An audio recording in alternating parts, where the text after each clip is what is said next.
समझ गए कि आप पूछना क्या चाहती हैं। आप तो अंतर्यामी हैं। लगता है आप हमारी धरती पर घटने वाली घटनाओं से पीड़ित हो उठी हैं। हाँ पद्मनाभ, मैं बहुत दुखी हूँ। क्यों हो रहा है ये सब? क्यों मचा है ये हाहाकार? प्रेम बनाया था तो घृणा क्यों बनाई? जो हो रहा है, हो सकता है वो वही हो जो स्वयं विधाता ने लिखा हो। और अपना लिखा तो स्वयं विधाता भी नहीं मिटा सकते ना।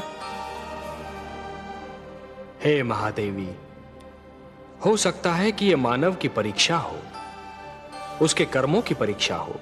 पर ऐसा संसार और ऐसा मानव आपने बनाया ही क्यों नारायण, जो आपकी बनाई धरती पर अंधेरा फैला रहा है? तो आप क्या चाहती थीं कि हम केवल दिन बनाते और रात्रि न बनाते? फिर मानव को अंधेरे उजाला अंतर कैसे जान पड़ता? विष न होता तो अमृत की महत्ता कैसे जानी जाती?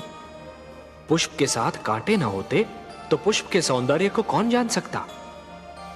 पतझड़ न आती तो वसंत ऋतु इतनी सुहानी कैसे लगती? हमने मानव को बनाया है देवी। मानव इतिहास को बनाने का कार्य हमने अपने हाथों में नहीं रखा, वो तो उसी पर छोड़ दिया है। अभी तो उसे अपनी शक्ति का आभास हुआ है। इसी से उसे न्याय अन्याय, सत्य असत्य, धर्म अधर्म और पाप और पुण्य की जानकारी भी होगी। हमने बुद्धि दी है मानव को, विवेक दिया है उसे। और यदि मानव ने विवेक से कार्य नहीं किया तो? यदि धरती पर रात्रि इसी प्रकार दिन को निगलती रही तो? अंधकार प्रकाश को डसता रहा तो? तब क्या करेंगे आप? चिंता मत कीजिए देवी।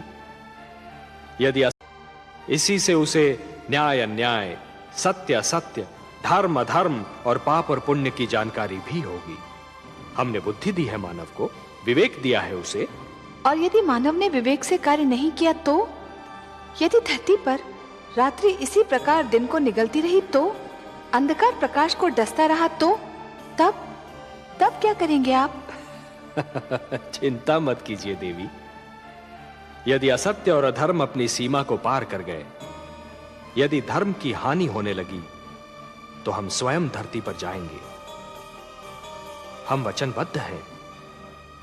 परित्राणाय साधूनाम विनाशाय च दुष्कृताम धर्म संस्थापनार्थाय संभवामि युगे युगे। अपनी लीला तो आप ही स्वयं जानते हैं पद्मनाभ। इस प्रकार आरंभ हुआ प्रकाश और अंधकार के युद्ध का इतिहास।